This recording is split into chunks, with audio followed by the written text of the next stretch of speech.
రాష్ట్రపతి అపాయింట్మెంట్ రేపు అడిగారు. రేపు అడిగి ఇవాళ ప్రధానమంత్రి అపాయింట్మెంటు రాష్ట్రపతి అపాయింట్మెంట్ అడిగారు, కలుస్తామని చెప్పారు 8కి. ఇవాళ ఏం చేయాలి? నువ్వు 7 తారీఖు నాడు గౌరవ ప్రధానమంత్రి గారిని కలుస్తాం, వారి అపాయింట్మెంట్ కోసం వెయిట్ చేస్తున్నాం అని ఒక మాట చెప్తే సరిపోయేది. నరేంద్ర మోడీ బీసే కాదు, ఆయన దొంగ అని సభలు తిడతావు, ద్రౌపది ముర్మును తిట్టిపిస్తావు, ఎవరెవరైతే మనకు అపాయింట్మెంట్లు ఇవ్వాలనో వాళ్ళని తిట్టిపిస్తావు నువ్వు. ఏది ఆ మీడియా సమావేశాలల్లో తిట్టిపిచ్చి వాళ్ళ అపాయింట్మెంట్ కోరుతావు. ఇస్తారా ఎవరన్నా? అంటే దీని అర్థమైంది, మీరు ఏం చేయదలుచుకున్నారు దీన్ని?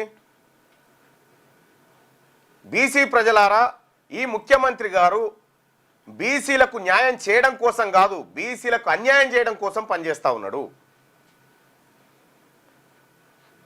నువ్వు అపాయింట్మెంట్ కావాలన్నోనివి అమ్మ అయ్యా అప్ప అనుకొని బతిలాడుకొని అపాయింట్మెంట్ సంపాదించుకొని ఈ డెలిగేషన్ తీసుకొని పోయి కలిసి మీ సమస్యను వివరిస్తే అది వేరే. ఇప్పుడు నా రాష్ట్రపతికి నరేంద్ర మోడీ షోలో చెప్పొచ్చినాడు అపాయింట్మెంట్ ఇవ్వద్దని. ఉన్నదా నన్ను ఇట్లా ఉంటుందా? ఈ అంశంలో ప్రధానమంత్రి ఆయన పనులు ఇచ్చిపెట్టుకొని రాష్ట్రపతి భవన్కి పోయి వచ్చినాడు. ఎందుకు ఇట్లా బదనాం చేస్తా ఉన్నావు ముఖ్యమంత్రి గారు? ఏమన్నా వాస్తవం ఉందా మీ మాటలలో? 42% రిజర్వేషన్ను ఢిల్లీ నడివీధులలో జీవ సమాజ్ చేసి వస్తున్నావు కదా, రరి చూస్తాం బీసీ ప్రజలను కూడా. మాకేం చెప్పిపోయినావు? మరి ఆ పక్కపండి కూర్చున్న నేతలంతా ఆర్డినెన్స్ రాగానే పాలాభిషేకాలు బుక్క గులాలు చల్లుకుంటారు కదా, అయిపోయినట్టు. ఏమైంది మరి? ఆ పాలాభిషేకాల పని ఏమైంది? మీ బుక్క గులాల పని ఏమైపోయింది?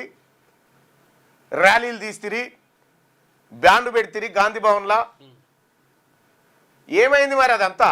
నేను ఆయాలనే చెప్పిన, తొందరపడకూరి నాయన, తొందరపడకూరి, ఇది వచ్చేది కాదు సచ్చేది కాదు, మనని తీసుకుపోయి ఎన్నో ఫూల్స్ని చేసి తీసుకొస్తారు మీరు చూడరు అని చెప్పిన. నిన్న ముఖ్యమంత్రి గారు ప్రెస్ మీట్ అదే కదా.